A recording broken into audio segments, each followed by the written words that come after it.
close, Ron. Well, good morning. I'm delighted to see so many of you decided to stay around for the entire conference. I appreciate that, and I hope you enjoy it. This project began several years ago. I want to credit the two institutions that made it possible, the TCU Center for Studies in Texas History and the Whitty Museum. And it has been quite an experience. So when I was asked for a title for this talk, I suggested what I learned while I was doing it. And I have since then merged that really into more of a personal point of view. My wife always asks me how I feel about things, and she's recently asked me how I feel about this exhibition. And I said, well, I'm not quite sure. So I put together a little PowerPoint presentation, which I hope will give you some indication of how I feel. I want to start with, these are personal favorites in many ways. And I want to start with, using this picture, and this may well have been the first picture other than the Indian pictographs done in Texas. It was done on a piece of parchment by two of the survivors of LaSalle's expedition. And they passed it along to Indians, and they were hoping that it would get back to the Spaniards in Mexico. And these are the survivors of LaSalle's expedition. And you can see writing on the parchment here. They wrote a letter along with this picture of the ship. And basically what they said was, we are Christians, come and save us, because they wanted to get back to civilization. Well, this piece of parchment went to Mexico, then it went to Spain, and then it went to the archives of the Indies in Sevilla, where it still is today.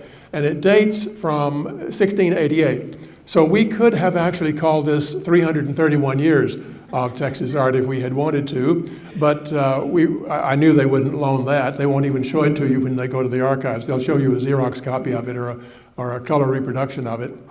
I tried to see it once, and that's what I got. But so, saying that we won't be able to get that one, we moved to this piece, and this is about contemporary with a wonderful portrait of Father Marhil, who founded the San Antonio missions too. So this is sort of where we date from to get the 250 years. But these two pieces are great survivors of Spanish Texas, and I do mean survivors, particularly that piece of parchment. This picture, of course, is in the Museo Nacional de Arte in Mexico City. It was a picture that I'm sure you're familiar with, done after the massacre at Mission San Saba, and one of the priest's uncles was supporting that work, and he had the picture done as a memorial to these two priests. So this is one of the most important pictures in Spanish colonial art history, as far as I'm concerned, and we're very fortunate that it survives.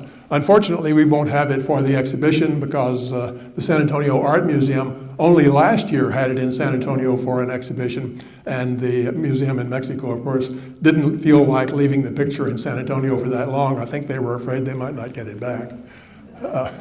Moving on, a couple of other favorites. I've always liked this picture, and after doing a little research on it, I realized that it was perhaps even more revealing than I had originally thought. This is Stephen F. Austin, done in 1833 by an English artist who was in Mexico at the time, William Howard. And Austin commissioned two portraits from Mr. Howard. This is about 4 by 5 inches, and then he also commissioned a little medallion portrait. But this picture also, I think, tells us a lot about Stephen F. Austin because of this picture. This is Chester Harding's picture of, well, it's James Otto Lewis's copy of Chester Harding's portrait of Daniel Boone. And you can see that Austin probably knew about the Daniel Boone portrait when he posed for his portrait in Mexico City. So Austin is seeing himself as the Daniel Boone of Texas. Daniel Boone led Americans across the Cumberland Mountains. Stephen F. Austin led the Americans into Texas. So he sees himself as opening up Texas to Anglo-American settlement. And that tells us, I think, something about Austin's own personality. This is Davy Crockett. It's a picture done by John Gadsby Chapman in 1832 while he was a member of Congress. And as you can see, it's a very dignified portrait. Crockett didn't particularly like the way the portrait was developing. He told Chapman that he said, we need to work on this. We need to, he said, if you could see me in a hurricane on a hunting trip or something like that, then you'd begin to understand what kind of a portrait I want. So Crockett went out and found an old hat. He found an old gun. He didn't want new ones. And he found a mongrel dog. He said something like you would see running around the fair at home on Saturday. And this is the final portrait. And Crockett liked that one a lot better than the one, he said, that made him look a lot like a Methodist preacher. So I think that tells us something about Crockett himself as well. These pictures are, particularly the one on the right, is a pretty recent find. In 1843, after Sam Houston was back in office as the president of the Republic of Texas, he initiated a series of Indian conferences. This one was held near Tawakoni Creek, near Waco, in 1843, and the artist is John Mick Stanley. Stanley is a well-known American artist, and he had come into Texas with the Commissioner of Indian Affairs in Oklahoma, a man named Pierce Butler.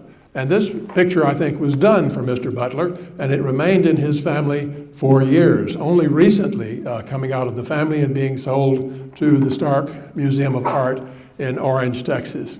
And it's an amazing survivor of an Indian council in Texas in 1843. There is nothing else quite like it. Stanley also did a series of portraits and genre scenes from that council, including this picture of one of the warriors from that council.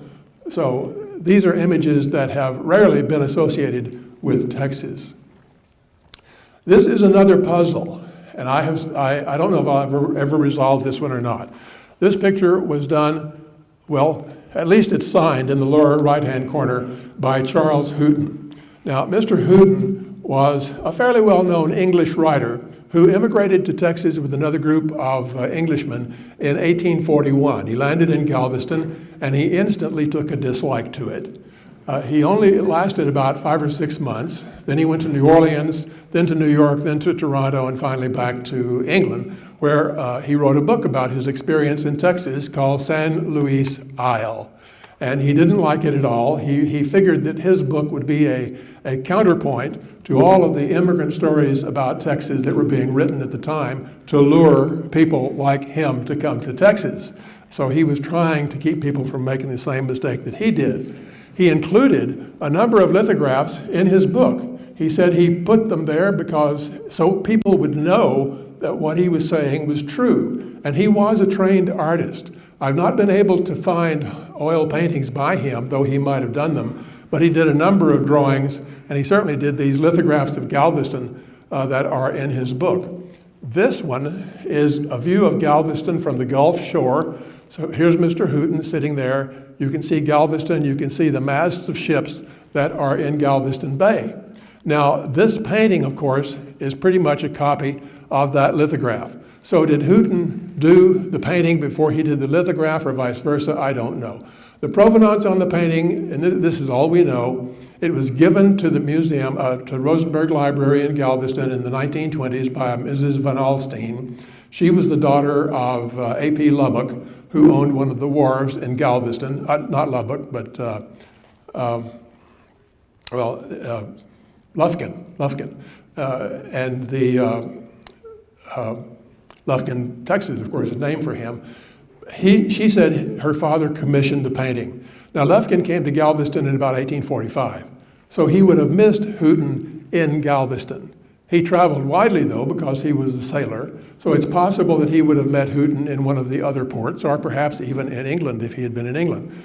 It's possible that he commissioned Hooton to paint the picture after he left. We don't know. That's all we know about it. It is signed and dated in the lower right-hand corner. It does relate to the lithograph that he included in his book, and it was also used in this sheet music. This is the view of the painting in the upper left-hand corner. So we know that it's been around. We know that it's signed, but there are questions yet unanswered. Nevertheless, it's a tremendous picture, one of the earliest pictures that I know of Galveston, and it probably dates from the 1840s. Another 1840s picture from Texas is this 1846 picture by William Ranney. William Ranney was a New Jersey artist. He came to Texas in 1836 to participate in the Revolution. He arrived about 2 weeks after the Battle of San Jacinto, and he remained in Texas for about 6 months sketching. Then he went back home to New Jersey and started doing other things. About 10 years after he got back home, Charles Days and George Caleb Bingham started exhibiting American pictures of the American West in New York. And I think Ranney, realizing that the West was all of a sudden becoming popular, went back to his Texas sketches and pulled them out and did this wonderful picture called Hunting Wild Horses, something he no doubt saw while he was in Texas. The picture is also symbolic. 1846, that's the year Texas came into the Union, and the suggestion is that the white horse represents Texas, the other horses represent the Southwest and Oregon Territory. In other words, they're still uncaptured, but we have captured the white horse. The white horse also relates to folklore of the time period because there were frequent folk tales of the white steed of the prairies. George Wilkin Kendall writes about the white steed of the prairies in his book on the Santa Fe expedition. And supposedly, nobody could catch the white steed of the prairies. People tried several times to catch him, even using teams of horses, but the white steed could outrun them all. But here, Ranney has showed the white steed finally in captivity. So Texas has come into the Union. This is another bit of a puzzle. James Gilchrist Benton, was a soldier stationed in San Antonio, and he did a number of watercolor sketches which are in the collection of the Amon Carter Museum. This is a picture, probably a study, for a mural, well, not a mural, it's a panorama. In 1852, a theatrical entrepreneur in Washington on the Brazos began to gather up watercolor sketches and paintings by Benton and other unnamed artists. He wanted to do a panorama of Texas history, Texas and California history, actually, because, of course, gold had been discovered in California by then. And so he gathered up all these pictures and took them to New Orleans and got a theatrical sign painter named Charles Smith to paint them big. Now, panoramas, as you may know, were huge. The final panel is like, 9 by 15 feet or something like that. It's huge. These were on sheets of canvas that would be rolled up and unrolled and scrolled across a theatrical opening for an audience like you. And there might be someone playing music, or there might be someone lecturing about them. One of the most popular panoramas of the time period was a trip down the Mississippi River, and that would be the matinee. That evening, they would do a trip up the Mississippi River and scroll the panorama back. This was popular entertainment, of course. Unfortunately, scrolling back and forth destroyed most of the panoramas. So the only thing we have left from this panorama of Texas and California is this one panel, and it's now in the Bob Bullock Texas State History Museum, and it looks like they've got it nailed to the wall, so they didn't want to lend it for the exhibition either. What we have is the study from the Summer Lee Foundation. This is supposedly a picture of the first Texas Capitol at Washington on the Brazos, but I think there's a problem with that as well, because if you look at the landscape in the background, you probably don't recognize that from Washington on the Brazos. Well, here's a suggestion. This is Austin in 1840, done from a drawing by Edward Hall, who was the Texas consul in New Orleans at the time. And in the upper left-hand corner, you can see what is supposed to be the first capital of Texas in Austin. And here's an enlargement of that. And you can see how much it looks like the capital in the painting. And you can also see that there are some mountains around Austin, and you can see some of that in the landscape here. So I think the picture has somehow or another gotten the wrong name attached to it. I think it's a picture of the Capitol in Austin. And we will have the study in the exhibition. Another historical painting that is important because it, I think, represents a very unrepresented part of the state at this time, and that's El Paso. And also because it's by a very good American artist named Henry Cheever Pratt. This picture comes out of the boundary survey between the United States and Mexico. After the war with Mexico, there had to be a survey of the new boundary from San Diego to Brownsville. And Henry Pratt was not a part of the official survey party, but he was brought there by the commissioner, John Russell Bartlett. And Pratt was in El Paso for some time. In fact, Pratt included his portrait in the foreground there. You can see him sitting there under the umbrella with the sketching pad on his knee. He did portraits. He did several portraits in El Paso. He did a portrait of Bartlett, which is in the Amon Carter Museum. He did a picture of the McGoffins, which was in the McGoffin House in El Paso, and I think it's still there. Another important artist from America, but from the East, was Thomas Allen. Thomas Allen came to San Antonio after the Civil War in the early 1870s, and he remained there for a couple of years, and he did some pretty astounding paintings while he was here. Pictures of the San Antonio Plaza, pictures of the San Jose door, and this wonderful picture of the carteros along the road from San Antonio to Corpus Christi or Indianola, perhaps, which was an important port at that time. Allen later he went back home to Boston. I think he was in banking. He later became president of the Museum of Fine Arts in Boston, and several Allens of Texas are in the Museum of Fine Arts in Boston. Fortunately, this one is in a private collection in Texas. Another of my favorites is this wonderful picture of Samuel Maverick Jr., done by Karl G. von Iwanski, one of the German immigrant artists. It probably represents some Confederate soldiers done in 1862 who are coming back from the war rather than getting ready to go. We're not quite sure. Another of my favorites is Herman Lundqvist, and you see also here the wonderful Richard Petrie portrait of Lundqvist, his brother-in-law.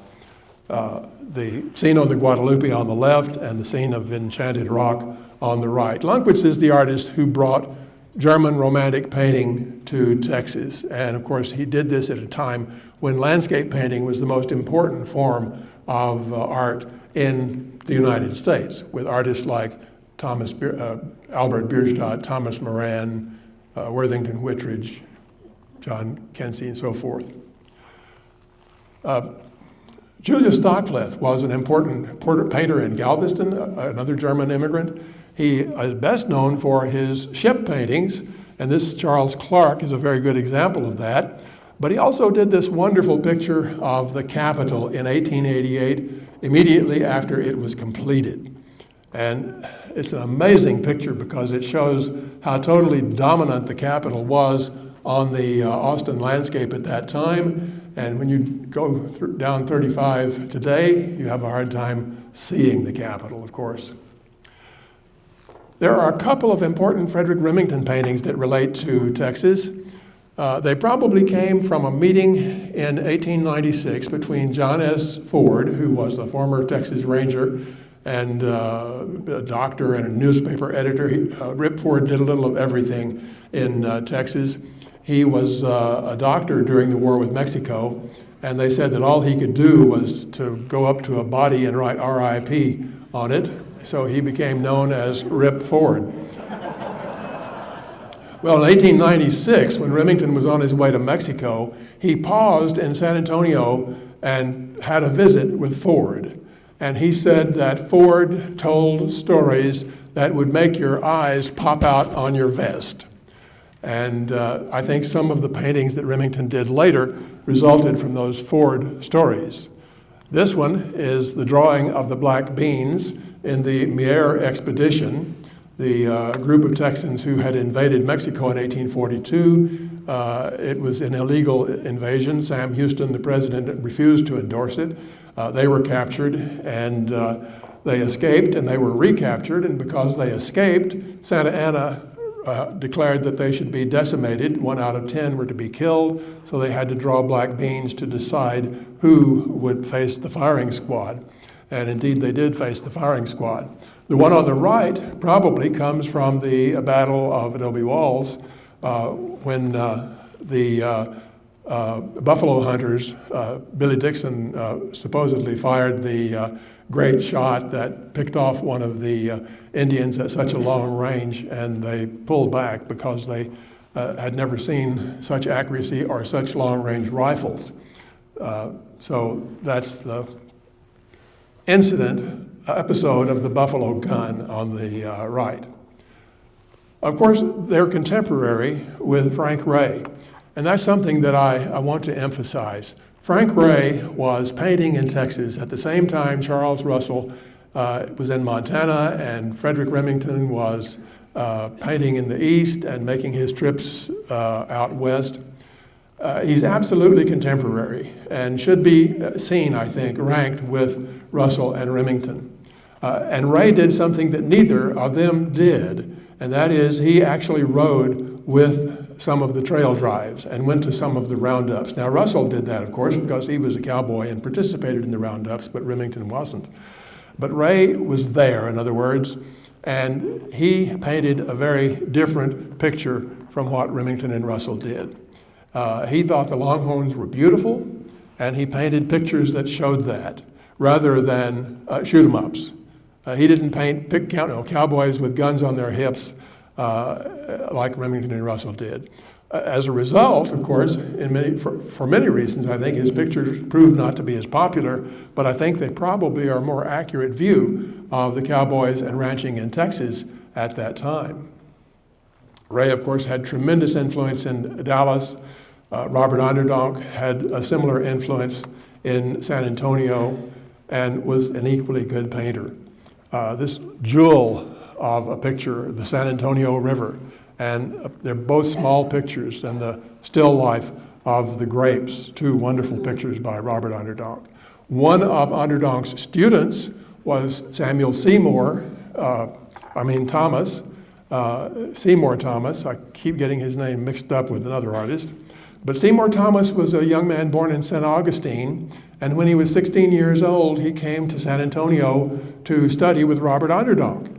And he painted this wonderful genre scene called Weighing the Puppy in 1884 when he was 16 years old. He went on to a lifelong career as a portrait painter. And of course, Onderdonk's most famous student was his son, and his Bluebonnet scenes, his hill country landscape scenes are just simply they're the prototype for the stereotypes, if you will, that seem to follow. Some wonderful scenes by various Bluebonnet painters. Not many people know about Everett G. Jackson, but he was a well-known Texas and American artist. Perhaps you know of Royston Nave's museum in Victoria. Nave was a wonderful landscape painter who lived only too briefly. But after all these Bluebonnet scenes, the one that captures my attention is this one by Mel Casas. I think he has now painted the ultimate Bluebonnet scene. He has dissected it, he has described it, so you'll all understand why Bluebonnets in Texas are so important.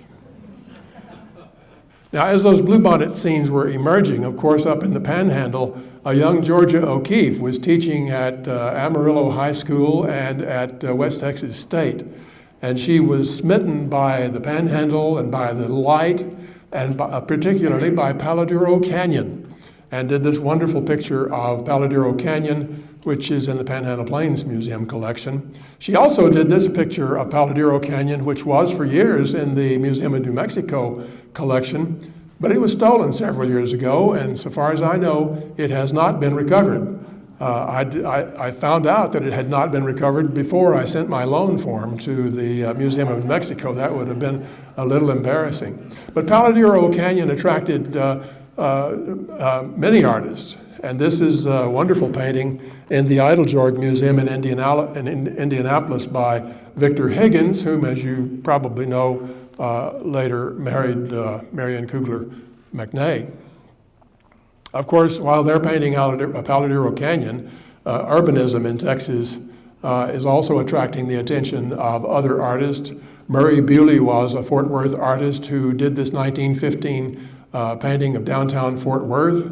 And of course, You see, well, I left off the title on the one on the right, but that's a scene of Buffalo Bayou in Houston, and this is Lloyd Goff's view of the building near the Petroleum Tower in Dallas. But I particularly like this picture by Lucy Land Lacey of Belton, a teacher at Mary Hardin Baylor, an urban scene of Temple. Everybody, of course, knows the landscapes of Jose Arpa, but the picture that really caught my eye and that I think is really a poignant portrait is this wonderful portrait of a good student. I think it's supposed to be the son of Ernst Rabba, who was a photographer in San Antonio and a friend of Arpa, but I think it's a very sensitive portrait and shows another dimension of Arpa's work.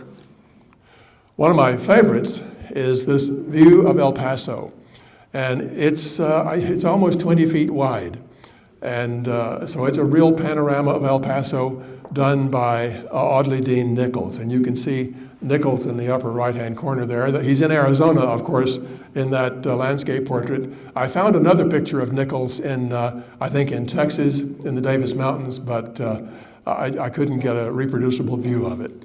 So I pictured him in Arizona in his gear. Of course, some of the best artists came to Texas to participate in the Edgar B. Davis Wildflower Competition. And the man who won the first contest was Dawson Watson. And you see him and his winning picture here, which is now in the collection of the Luling Foundation. But other artists who came to Texas include Herbert Dutton, one of the Taos artists, and he did two wonderful pictures that are in the collection of the San Antonio Art League. The Old Texas picture is the one we will have in the exhibition. The following year, when the competition was opened up to cotton, we have Ella Mewiney of I guess, Holland, who did this picture called The Gleaners of the South. And of course, after the Davis competitions, we are running right into the centennial, and we get pictures like this by Merritt Mozzie. And this is sort of the end of the cotton story here, where the compressed bales of cotton are being loaded on the ship for transport. But there's a whole series of cotton pictures, beginning with Miss Mewiney's picture of the Gleaners of the South, including Otis Dozier's picture of the cotton plant from bud to maturity. So Texas artists really dealt with the scene of cotton and later oil, which I'll get to. Dozier also had a knack for identifying important elements of the Texas story, if you will. Cotton is one of them, but he also did the jackrabbits and the roadrunner and the grasshopper. So he's interested in these Texas critters, if you will. Another Texas critter, of course, is the longhorn, and I think Harold Bugbee gave pretty good expression to the longhorn in this image. We will include a number of sculptures in the exhibition. One of my favorites is this Mabel Fairfax Smith Carl sculpture of a woman in the collection of... Is it Bill Hill's? Yeah, it's Bill Hill's collection. Thank you. That name escaped me for a moment. And it's a fabulous piece. Other Houston artists, Grace Spalding John did this wonderful portrait of Ruth Pershing Euler, and it's a large picture too. Samuel Albert County, a black artist, did the picture of the, called My Guitar. That was in the Centennial exhibit in Dallas. But he also did the portrait of the African-American dock worker, supposedly the boxer Joe Johnson. The story of oil in Texas is very important. One of the persons who did that was Thomas Hart Benton. He came to Texas in 1828 and 29 and did this wonderful picture of Borger. He also did cattle loading in West Texas, which we will have in the exhibition. Getting back to oil, there's this Patty East picture of an oil refinery in Fort Worth. So Texas artists are looking at the scene, they're looking at how people earn their living, they're looking at what is around them in Texas. That leads me to Alexander Hoag's picture, which he calls Neighbors.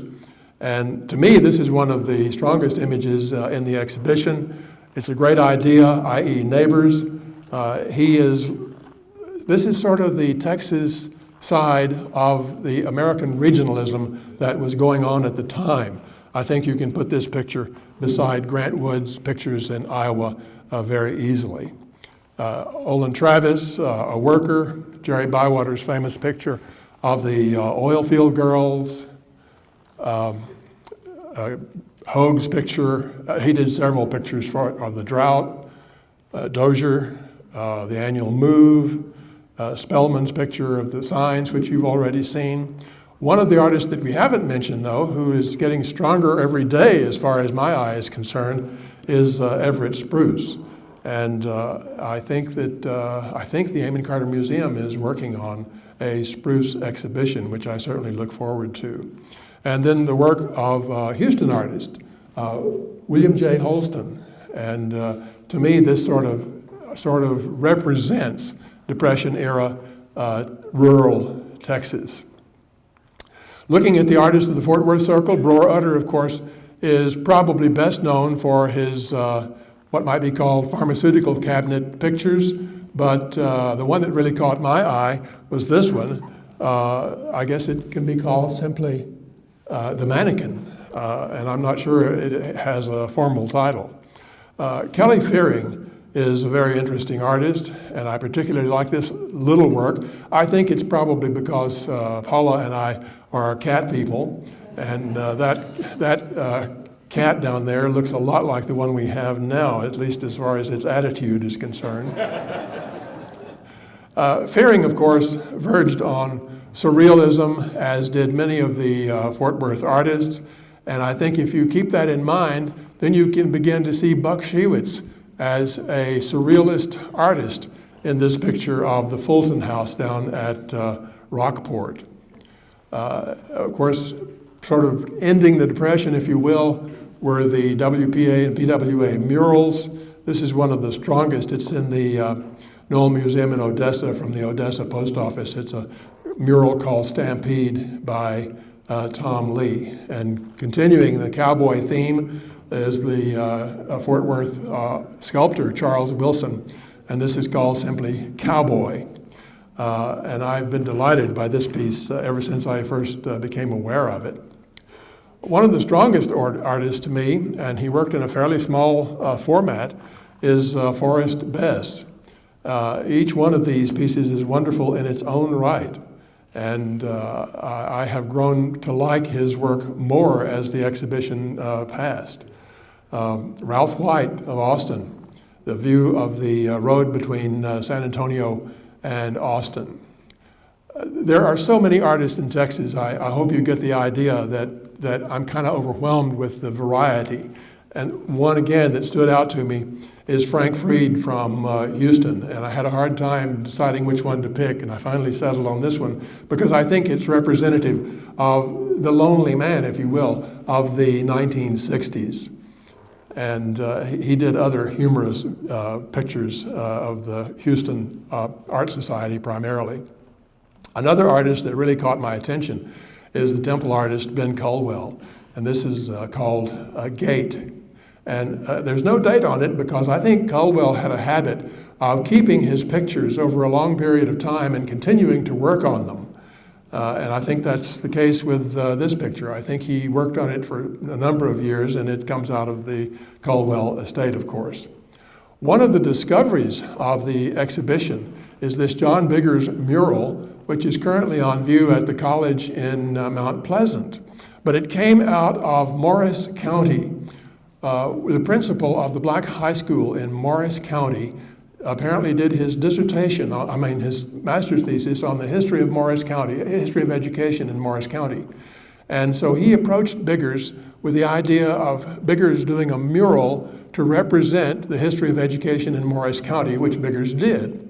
And it was displayed in the school for a while and then taken down, as many works are, and stored. And several years ago, it was rediscovered, and it has been conserved and is now on permanent view at the college in Mount Pleasant.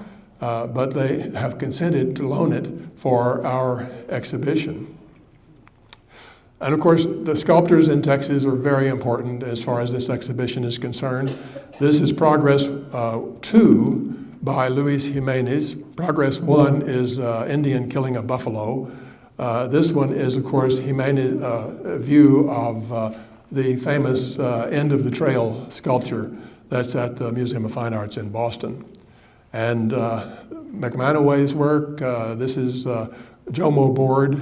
He did a number of what he called Jomo boards. These are absolutely three-dimensional collages or sculptures or whatever you want to call them. The Fort Worth Art Museum, Modern Art Museum, is lending this painting by Robert Rauschenberg, which was commissioned for the Great American Rodeo exhibition that the museum did in the bicentennial, 1976. They commissioned Rauschenberg, Red Grooms, and a photographer whose name I've now forgotten, to do works for the Great American Rodeo in Fort Worth, and this one has remained with the museum. And then, of course, we wanted to represent Donald Judd because of the installations out at Marfa. I really particularly like this one because of the color, because you don't see that much color in many of Judd's works. Unfortunately, this piece will not be in the exhibition. It's in a museum in South Korea. So we had a hard time tracking it down, much less trying to get it transported to the exhibition. So that is a very quick and a very personal view of a larger exhibition that I hope you will have an opportunity to come to. The exhibition opens on May 3 and 4 with a 2-day symposium at the Whitty Museum. And a number of the usual suspects in the audience are on the speaking list, I know, and we will look forward to seeing you there on May 3 and 4. Thank you very much.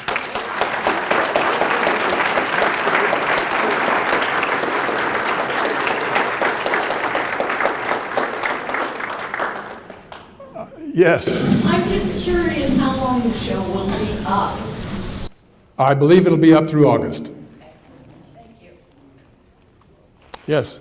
Approximately how many objects of art? We're going to be doing installation planning this week. So it's going to be 150 to 180, somewhere in there. The museum has graciously given us another gallery because it was clear that we had more pictures than we had room in the one gallery. So, and I'm not sure how many pictures we'll be able to get in that gallery. But right now, the initial plan has 150 pictures in the main gallery. Yes, ma'am. Will there be a catalog? Oh, yes. Oh, yes. Are you a plant? TCU Press is publishing a catalog. It has 14 essays and about 300 illustrations, I think. How many pages? How many pages? I think it's something under 400 pages. Ron, I'm going to take the mic from you.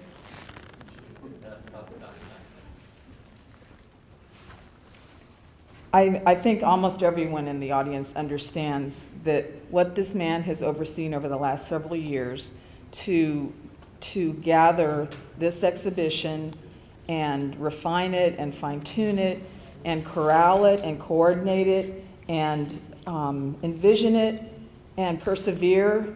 I mean, Ron has had an incredible career and has done many, many things, but honest to God, y'all, this is the best, most amazing production that you're about to enjoy as an exhibition, but from my perspective, more importantly, the resulting publication. It will become, you know, the textbook for Texas art history in every classroom that's smart enough to have a Texas art history class. And I know that there were many people who worked with him on it in serious ways. Not me. I was too lazy to even try to help him, and I just told him from the beginning, I just can't help. But Ron, please, everyone, honor this man and thank him for what he did, because it was more than a labor of love. This was a lifetime of knowledge as an editor, as a writer, as a scholar, as a researcher, as a compatriot with all of us to make this come together. It was probably the most difficult thing I can imagine someone trying to do. And so thank you a million times over.